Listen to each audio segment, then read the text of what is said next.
Hallo, willkommen zum Deutschen Hörverständnis-Konversationspodcast. Ich bin Matteo. Und ich bin Sophia. Schön, dass ihr wieder dabei seid. Ja, wirklich schön. Und falls ihr zum ersten Mal hier seid, herzlich willkommen in unserer kleinen Deutschlernfamilie. Hier sprechen wir echtes Deutsch mit echten Geschichten und heute mit einem sehr besonderen Thema.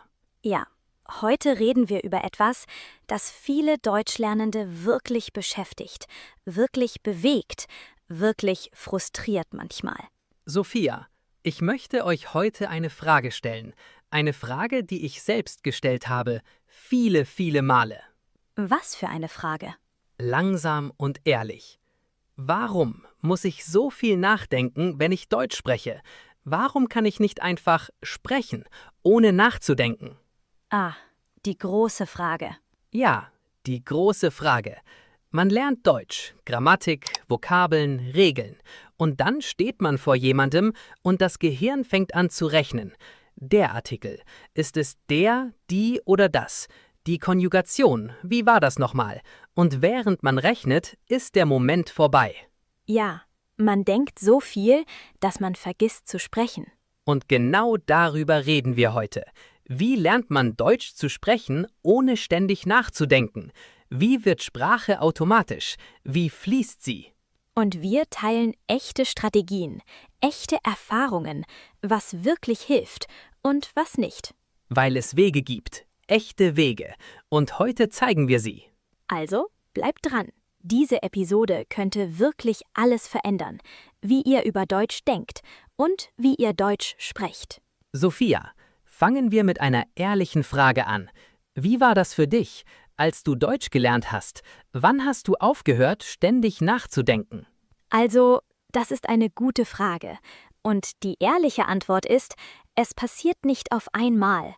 Es ist nicht so, dass man eines Tages aufwacht und denkt, heute denke ich nicht mehr nach. Man drückt keinen Knopf. Keinen Knopf. Es ist ein Prozess.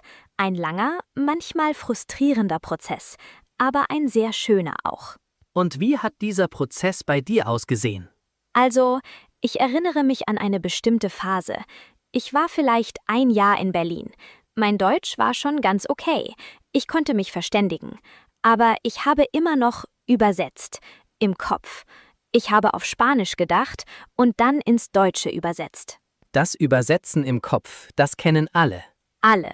Und das ist so anstrengend und so langsam, weil bis man übersetzt hat, ist das Gespräch schon weitergegangen. Das Übersetzen im Kopf bedeutet, man denkt zuerst in der Muttersprache, dann sucht man das deutsche Wort dafür, dann baut man den Satz zusammen und dann spricht man. Das sind 4 Schritte statt einem. Und der Weg zur Flüssigkeit ist, diese 4 Schritte auf einen reduzieren, direkt auf Deutsch denken, ohne Umweg. Und wie macht man das? Das ist die große Frage. Also, was mir wirklich geholfen hat, war Chunks lernen. Nicht einzelne Wörter, sondern Satzteile, fertige Ausdrücke. Chunks. Erkläre das für unsere Zuhörer. Also, ein Chunk ist ein fertiger Sprachblock, ein Ausdruck, den man als Ganzes lernt, nicht Wort für Wort. Zum Beispiel, wie geht es dir? Das ist ein Chunk. Man denkt nicht wie plus geht plus es plus dir. Man denkt einfach, wie geht es dir, als eine Einheit. Chunk. Das englische Wort bedeutet Stück, Block.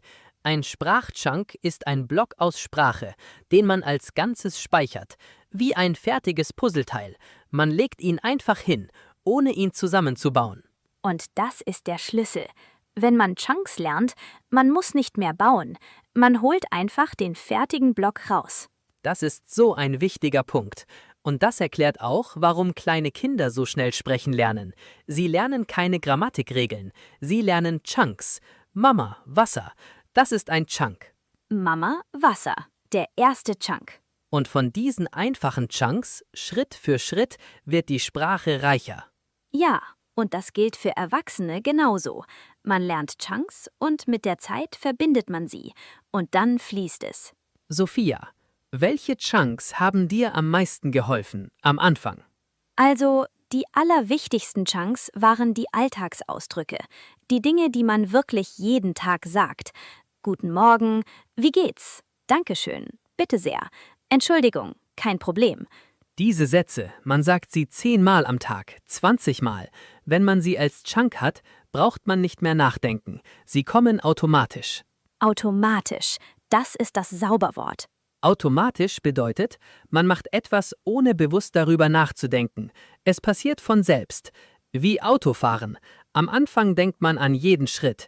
Später fährt man und hört Musik und redet und denkt an den Abend.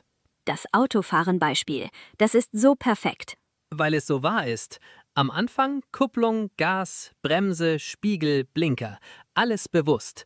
Und dann, Jahre später, man fährt und hört Musik und redet und denkt an den Abend. Und so soll Deutsch sein. Man spricht und denkt gleichzeitig an, was man sagen will, nicht wie man es sagen soll. Das ist der Unterschied. Was, das ist der Inhalt. Wie, das ist die Form. Wenn die Form automatisch ist, hat man Kapazität für den Inhalt. Ja, und dann wird das Gespräch wirklich interessant, weil man wirklich kommuniziert und nicht nur Sätze baut.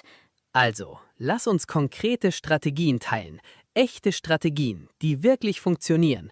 Für A2 und B1. Ja, Strategie Nummer 1, Shadowing. Shadowing. Erkläre das.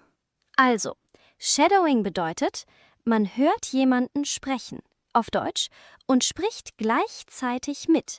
Man imitiert den Rhythmus, die Melodie, die Aussprache. Man ist wie ein Schatten der Sprache. Schatten, das ist das englische Wort Shadow. Man folgt wie ein Schatten. Man imitiert genau, was man hört, wie ein Echo, aber gleichzeitig, nicht danach. Und das ist so effektiv, weil man lernt nicht nur Wörter, man lernt den Fluss, den Rhythmus, die natürliche Melodie des Deutschen. Und man kann das mit diesem Podcast machen. Man hört uns und spricht gleichzeitig mit, Wort für Wort, Satz für Satz. Genau, probiert es aus. Drückt jetzt auf Pause, hört einen Satz und sprecht ihn nach. Dann weiterspielen und wiederholen. Das klingt einfach. Und es ist einfach. Aber es ist so wirkungsvoll, weil man die Sprache körperlich lernt, nicht nur im Kopf. Körperlich lernen, das ist so wichtig. Sprache ist nicht nur Gedächtnis, Sprache ist auch Muskel. Der Mund muss trainiert werden. Die Muskeln des Mundes, die Lippen, die Zunge, die Kehle, sie müssen neue Bewegungen lernen. Bewegungen für deutsche Laute. Das braucht Übung, körperliche Übung. Deutsch ist ein Ganzkörpersport. Ganzkörpersport, das ist unser neues Motto. Ich liebe es. Okay, Strategie Nummer 2. Selbstgespräche. Selbstgespräche. Das klingt ein bisschen verrückt. Ein bisschen, aber es funktioniert wirklich. Man redet mit sich selbst, auf Deutsch. Wenn man kocht, man sagt laut, ich schneide die Zwiebeln, ich koche das Wasser, ich rühre die Suppe. Man kommentiert sein eigenes Leben. Man ist der Kommentator seines eigenen Lebens, auf Deutsch. Und das ist so effektiv, weil man benutzt echte Situationen, echte Kontexte, nicht Übungsaufgaben aus einem Buch. Und man übt ohne Druck. Niemand hört zu, niemand bewertet. Man kann Fehler machen und einfach weitermachen. Selbstgespräche, das bedeutet, man spricht mit sich selbst. Man redet laut, auch wenn niemand zuhört. Das fühlt sich am Anfang seltsam an, aber es hilft enorm beim Sprachenlernen. Ich mache das noch immer. Wenn ich laufe, ich denke auf Deutsch. Wenn ich koche, ich spreche auf Deutsch. Manchmal auch auf Japanisch. Das verwirrt die Nachbarn. Die Nachbarn, die Matteo beim Kochen in 3 Sprachen reden hören. Sie sind sehr geduldig. Okay, Strategie Nummer 3. Input, Input, Input. Ja, das ist so wichtig. Man muss so viel Deutsch hören wie möglich. Nicht aktiv lernen, einfach hören. Das Gehirn lernt durch Wiederholung und Exposition. Exposition, das bedeutet, man ist der Sprache ausgesetzt. Man hört sie, immer und wieder. Und das Gehirn speichert Muster. Und diese Muster, wenn man oft genug gehört hat, wie ein Satz klingt, dann kommt er automatisch. Man braucht nicht mehr nachzudenken. Er ist einfach da. Muster, das sind wiederkehrende Strukturen. Das Gehirn liebt Muster. Es speichert sie und erkennt sie wieder. Wenn man oft gehört hat, ich hätte gerne, dann kommt dieser Chunk automatisch, wenn man etwas bestellen möchte. Und guter Input ist authentischer Input, also echtes Deutsch, nicht nur Lehrbuchtexte. Podcasts wie dieser, deutsche Serien, deutsche Filme, deutsche Musik, deutsche YouTube-Videos. Alles, was echtes, lebendiges Deutsch zeigt. Nicht das Deutsch aus Übungsbüchern. Das klingt manchmal sehr steif, sondern das Deutsch, das Menschen wirklich sprechen. Das Deutsch, das wir hier sprechen. Genau, mit Füllwörtern, mit Pausen, mit Emotionen. Das ist echtes Deutsch. Na Törtchen.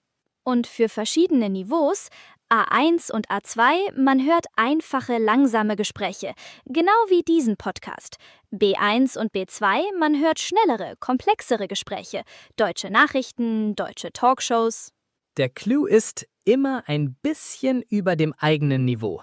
Nicht zu leicht, das langweilt das Gehirn, nicht zu schwer, das frustriert. Ein bisschen über dem Niveau, das aktiviert das Gehirn. Das nennt man den Comprehensible Input, verständlicher Input. Man versteht das meiste, aber nicht alles. Dieses nicht alles zwingt das Gehirn aktiv zu sein, zu lernen. Strategie Nummer 4. Chunks bewusst lernen und anwenden. Ja, wir haben Chunks schon erklärt. Jetzt zeigen wir, wie man sie lernt und benutzt. Also, man nimmt einen Chunk. Zum Beispiel, es tut mir leid. Das ist ein Chunk. Man lernt ihn als Ganzes. Und dann, man sucht Gelegenheiten, ihn zu benutzen. Im Alltag. Und wenn man ihn benutzt hat, 3-mal, 5-mal, 10-mal, wird er automatisch. Man denkt nicht mehr, es tut mir leid. Man denkt, es tut mir leid, als Einheit. Und das ist der Prozess. Chunk lernen, Chunk benutzen. Chunk wird automatisch. Nächsten Chunk lernen. Wie Bausteine. Man baut sein Deutsch Stein für Stein auf. Jeder Chunk ist ein Baustein. Und mit der Zeit hat man ein stabiles Haus aus Sprache. Ein Haus aus Sprache. Das ist so ein schönes Bild. Danke, ich hab meine Momente. Selten, aber wenn sie kommen. Okay, lass uns jetzt praktisch werden. Ich möchte echte Chunks zeigen. Für verschiedene Niveaus. A1 bis B2. Ja, fangen wir an mit A1, die absoluten Grundlagen. Die Chunks, die man vom ersten Tag braucht. Also, A1 Chunks. Hallo, tschüss, danke, bitte, Entschuldigung. Ja, nein, ich verstehe nicht. Können Sie das wiederholen? Wie heißt das auf Deutsch? Diese Chunks, man lernt sie als Ganzes. Man denkt nicht über Grammatik nach. Man hört sie, man übt sie, man benutzt sie. Das ist alles. Und dann Vorstellungschunks. Ich heiße Matteo, ich komme aus Italien, ich lebe in Berlin, ich bin Lehrer. Diese 4 Sätze, man kann sich vorstellen. Überall, zu jedem. Und man benutzt sie so oft, dass sie automatisch werden. Man hört die Frage, wie heißen Sie? Und sofort kommt die Antwort, ich heiße Sophia, ohne nachzudenken. Ohne Nachdenken, das ist das Ziel. Die Antwort kommt reflexartig, wie ein Reflex. Man hört den Stimulus und der Output kommt automatisch. Und dann A2. Etwas mehr Komplexität. Chunks für den Alltag. Also, A2 Chunks. Ich hätte gerne. Zum Bestellen. Wie viel kostet das? Beim Einkaufen. Wo ist die Toilette bitte? Überall. Ich bin müde. Ich bin hungrig. Ich verstehe ein bisschen Deutsch. Ich verstehe ein bisschen Deutsch. Das ist so ein wichtiger Chunk, weil er erklärt, wo man steht. Und die meisten Menschen reagieren positiv darauf. Und dann Verbindungschunks. Wörter, die Sätze verbinden. Und dann aber, weil, deshalb. Diese Chunks machen die Sprache fließender. Man springt nicht von Satz zu Satz, man verbindet sie. Ja, Verbindungswörter sind so wichtig für Flüssigkeit. Wenn man sie automatisch hat, klingt die Sprache sofort natürlicher. Und B1? Jetzt wird es interessanter. Längere Chunks, komplexere Ausdrücke. Also B1-Chunks. Meiner Meinung nach, um die eigene Meinung zu sagen. Ich finde das, um etwas zu kommentieren. Das ist so eine interessante Frage. Ich bin nicht sicher, aber das kommt darauf an. Das kommt darauf an. Das ist so ein mächtiger Chunk. Es bedeutet, es hängt von verschiedenen Faktoren ab. Es ist keine einfache Antwort möglich. Es ist die philosophische Antwort auf fast jede Frage. Genau. Jemand fragt, magst du Berlin? Das kommt darauf an. Magst du Käsekuchen? Das kommt darauf an. Perfekter Chunk. Universal einsetzbar. Das kommt darauf an, das bedeutet, es ist nicht absolut. Es hängt von der Situation ab, von verschiedenen Faktoren. Es ist keine einfache Antwort möglich. Und B2, die fortgeschrittene Ebene. Chunks, die man in komplexen Gesprächen braucht. Also, B2 Chunks. Einerseits, andererseits, um zwei Seiten zu zeigen. Das lässt sich nicht so einfach sagen. Wenn ich ehrlich bin, ich neige dazu zu glauben, das ist ein interessanter Punkt, aber Diese Chunks klingen so natürlich, so wie jemand, der wirklich gut Deutsch spricht. weil sie das sind. Das sind Chunks, die Native Speaker benutzen. Wenn man sie lernt und automatisiert, klingt man automatisch fortgeschrittener. Automatisiert. Das bedeutet, man hat etwas so oft geübt, dass es automatisch geworden ist. Man braucht keine bewusste Anstrengung mehr. Es kommt von selbst. Sophia, ich möchte über einen Moment reden, den du nie vergessen wirst. Den Moment, wo du gemerkt hast, mein Deutsch ist automatisch. Also, ich erinnere mich an einen Abend. Wir waren bei Clara zum Abendessen. Lars, Clara, Thomas, alle auf Deutsch. Und wir haben geredet über Reisen, über Pläne, über Leben. Und? Und nach einer Stunde habe ich gemerkt, ich habe die ganze Zeit auf Deutsch geredet, ohne einmal ins Spanische zu wechseln, ohne einmal zu übersetzen. Ich habe einfach geredet, gedacht auf Deutsch, gefühlt auf Deutsch, reagiert auf Deutsch. Das ist der Moment.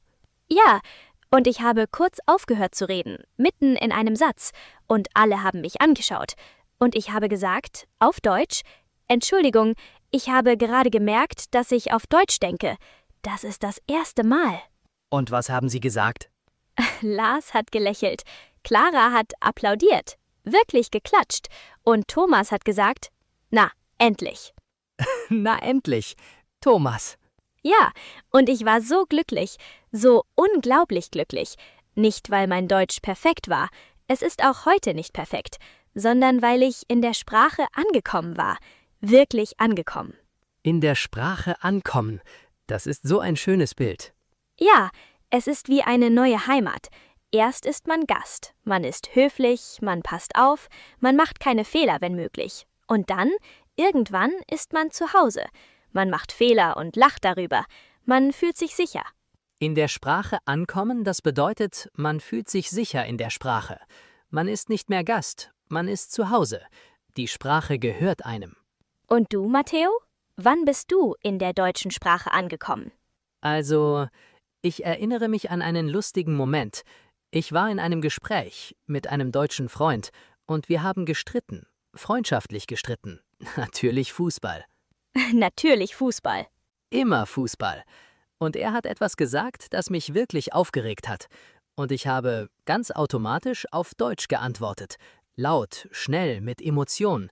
Und mitten in meiner Antwort habe ich gedacht, warte, ich rede gerade auf Deutsch. Schnell, emotional, ohne nachzudenken. Du hast beim Streiten Deutsch gelernt. Ich habe beim Streiten Deutsch automatisiert, weil Emotion die Kontrolle übernimmt und die Sprache muss folgen. Man hat keine Zeit mehr nachzudenken. Das ist so ein wichtiger Punkt. Emotion und Sprache sind verbunden. Ja, wenn man emotional ist, sehr glücklich, sehr aufgeregt, sehr wütend, das Gehirn hat keine Zeit für bewusstes Übersetzen. Es greift auf das zurück, was automatisch ist, was gespeichert ist, was Chunk ist. Und das ist auch eine Lernstrategie. Man lernt in emotionalen Kontexten besser. Wenn man sich wirklich darüber interessiert, wenn man wirklich darüber reden will, dann lernt das Gehirn schneller. Deswegen ist es so wichtig, Themen zu finden, die man wirklich liebt, und über diese Themen auf Deutsch zu reden oder zu lesen oder zu hören. Wenn man Fußball liebt, Fußball auf Deutsch schauen. Wenn man Kochen liebt, deutsche Kochvideos schauen. Wenn man Musik liebt, deutsche Musik hören. Das Interesse macht das Lernen leichter. Das Interesse senkt den Filter. Es gibt so etwas wie einen affektiven Filter. Wenn man ängstlich oder gestresst ist, lernt das Gehirn schlechter. Wenn man entspannt und interessiert ist, lernt das Gehirn besser. Affektiver Filter. Das klingt sehr wissenschaftlich. Es ist eine echte Theorie von einem Linguisten, Stephen Krashen. Er sagt, wenn der affektive Filter hoch ist, also Angst, Stress, Druck, lernt man schlechter. Wenn er niedrig ist, Interesse, Spaß, Entspannung, lernt man viel besser. Und das erklärt so vieles. Warum manche Menschen schnell lernen, sie haben Spaß, sie sind entspannt. Ihr Filter ist niedrig. Und warum manche langsam lernen, nicht weil sie nicht klug sind, sondern weil sie Angst haben. Angst vor Fehlern, Angst vor Bewertung. Ihr Filter ist hoch. Und die Lösung? Weniger Angst, mehr Spaß, mehr Fehler erlaubt. Fehler sind Freunde. Immer. Das gilt wissenschaftlich. Okay, lass uns über Strategie Nummer 5 reden. Die ich am wirksamsten finde. Gespannt. Was ist es? Sprechdruck reduzieren. Also die Angst, falsch zu sprechen, verringern. Und das macht man durch eine einfache Übung. Man spricht täglich. Kurz. 5 Minuten, aber jeden Tag. 5 Minuten täglich. Das klingt so wenig, aber ist so effektiv. Weil Kontinuität wichtiger ist als Intensität. Man lernt nicht mehr, wenn man einmal 3 Stunden übt und dann eine Woche gar nicht. Man lernt mehr, wenn man jeden Tag 5 Minuten übt. Kontinuität, das bedeutet, es ist kontinuierlich. Es hört nicht auf. Es ist regelmäßig. Jeden Tag ein bisschen. Das ist Kontinuität. Und in diesen 5 Minuten, man spricht, laut, nicht schreibt, nicht liest, nicht hört, spricht über den eigenen Tag, über Pläne, über Gefühle auf Deutsch. Und wenn man keine Idee hat, was spricht man? Man beschreibt den Raum, in dem man sitzt. Ich sitze in meinem Wohnzimmer. Das Sofa ist blau, das Fenster ist offen, draußen ist es bewölkt. Das ist genug. Raumkommentierung als Sprachübung. Raumkommentierung. Ich erfinde gerade Wörter. Das ist so ein gutes neues Wort. Okay, und dann gibt es noch Strategie Nummer 6. Antworten vorbereiten. Erkläre das. Also, wenn man weiß, dass man in eine Situation kommt, wo man Deutsch braucht, man bereitet Antworten vor. Man stellt sich die Fragen vor, die kommen könnten, und übt die Antworten. Zum Beispiel, man geht morgen zu einer deutschen Party. Man weiß, jemand wird fragen, woher kommst du? Was machst du? Wie lange lebst du schon in Deutschland? Man übt diese Antworten zu Hause. Und wenn die Frage dann kommt, man ist vorbereitet. Die Antwort ist schon da. Man muss nicht mehr nachdenken. Man holt sie einfach raus. Wie ein Schauspieler. Man hat die Rolle geübt und dann spielt man sie. Wir sind alle Schauspieler in unserem eigenen Sprachleben. Ja, und das ist okay. Vorbereitung ist keine Schwäche, es ist Klugheit. Und dann, mit der Zeit, braucht man weniger Vorbereitung, weil die Chunks automatisch sind, weil man das Muster kennt. Okay, lass uns jetzt eine intensive Übung machen. Eine, die wirklich das Sprechen ohne Nachdenken trainiert. Ja, was für eine Übung. Also, ich sage einen Satz auf Deutsch, einen einfachen Satz, und Sophia antwortet sofort, ohne nachzudenken, so schnell wie möglich, damit ihr seht, wie echte Spontansprache klingt. Oh, spontan sprechen, das ist die härteste Übung. Die härteste, aber die wirksamste. Okay, ich bin bereit. Spielerisch. Wie war dein Tag heute? Also gut. Ein bisschen müde, aber gut. Ich habe heute gemalt, eine neue Landschaft und Kaffee getrunken. Viel Kaffee. Was hast du heute gegessen? Morgens Toast mit Marmelade. Mittags Suppe, glaube ich. Und jetzt haben wir diesen Podcast aufgenommen. Da vergisst man das Essen. Was machst du am Wochenende? Lars und ich fahren vielleicht an den See, wenn das Wetter schön ist. Und ich möchte malen. Draußen. Plein Air. Und Clara hat gefragt, ob wir Sonntag bei ihr essen. Das wird schön. Perfekt. Habt ihr das bemerkt? Sophia hat nicht perfekt geantwortet. Mittags Suppe, glaube ich. Das ist nicht grammatisch perfekt, aber es ist natürlich. Es ist menschlich. Und das ist so wichtig zu verstehen. Perfekte Grammatik ist nicht das Ziel. Kommunikation ist das Ziel. Kommunikation, der Austausch von Informationen, Gedanken, Gefühlen zwischen Menschen. Das ist der Zweck von Sprache. Nicht Grammatikregeln zu demonstrieren, sondern zu kommunizieren. Und jetzt, ihr seid dran. Pausiert den Podcast, stellt euch dieselben Fragen und antwortet laut, auf Deutsch, so schnell wie möglich. Wie war dein Tag heute? Pause, antworten, dann weiterspielen. Was hast du heute gegessen? Pause, antworten, weiterspielen. Was machst du am Wochenende? Pause, antworten, weiterspielen. Und dann macht das täglich. Jeden Morgen. 3 Fragen, 3 Antworten. Laut, auf Deutsch. 3 Fragen täglich. Das ist eure Hausaufgabe. Und in 2 Wochen, ihr werdet den Unterschied merken. Wirklich. Okay, lass uns jetzt noch über die Psychologie des Sprechens reden. Weil viele Menschen haben das technische Wissen. Sie kennen die Vokabeln, sie kennen die Grammatik, aber sie können trotzdem nicht sprechen. Warum? Angst. Die Antwort ist fast immer Angst. Ja, Angst vor Fehlern, Angst dumm zu klingen, Angst nicht verstanden zu werden, Angst die anderen zu nerven mit seinem nicht perfekten Deutsch.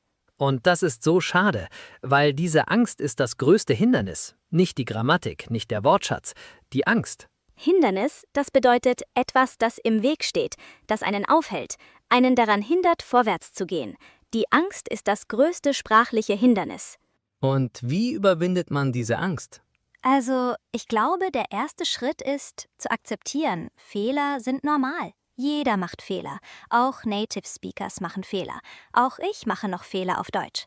Und kein Muttersprachler wird jemanden auslachen, der Deutsch versucht zu sprechen. Wirklich nicht.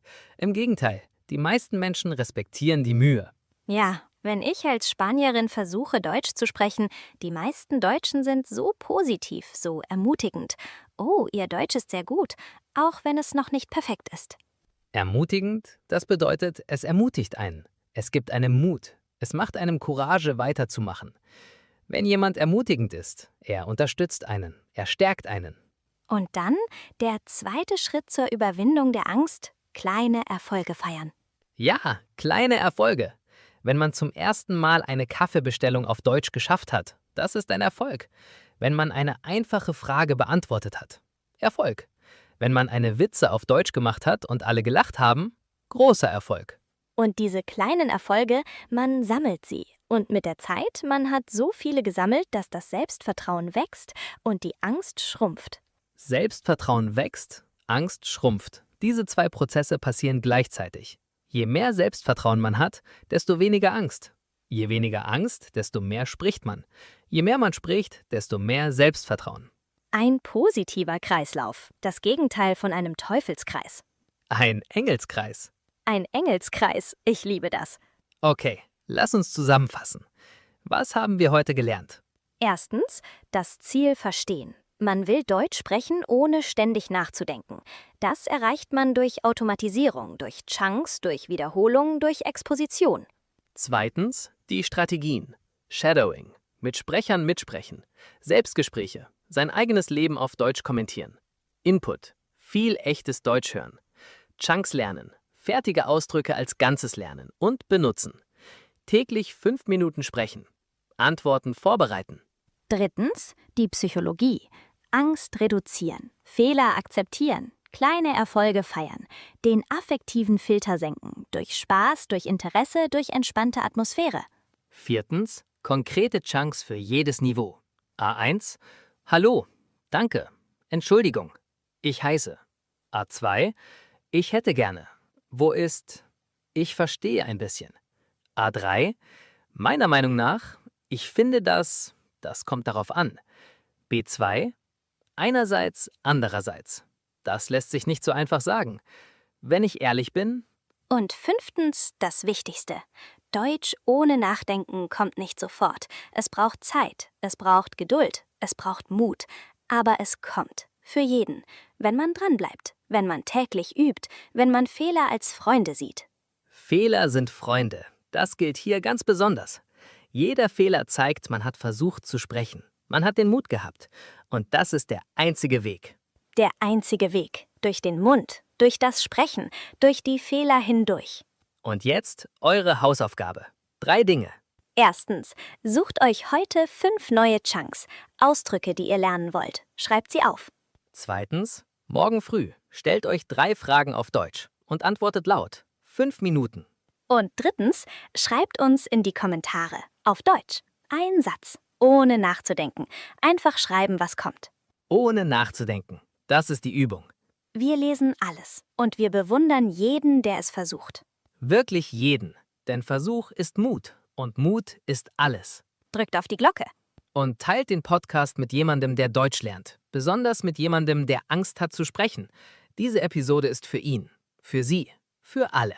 Diese Episode ist für alle, die Deutsch im Kopf haben, aber noch nicht im Mund. Heute ändern wir das. Heute fängt es an. Mit 5 Minuten, mit einem Chunk, mit einem Satz. Mit einem Satz. Das reicht. Das ist der Anfang. Tschüss, ihr Lieben. Sprecht Deutsch. Laut. Jeden Tag. Laut, auch wenn die Nachbarn hören. Besonders, wenn die Nachbarn hören. Und denkt daran, zusammen, Fehler sind Freunde. Immer. Immer und für immer. Tschüss.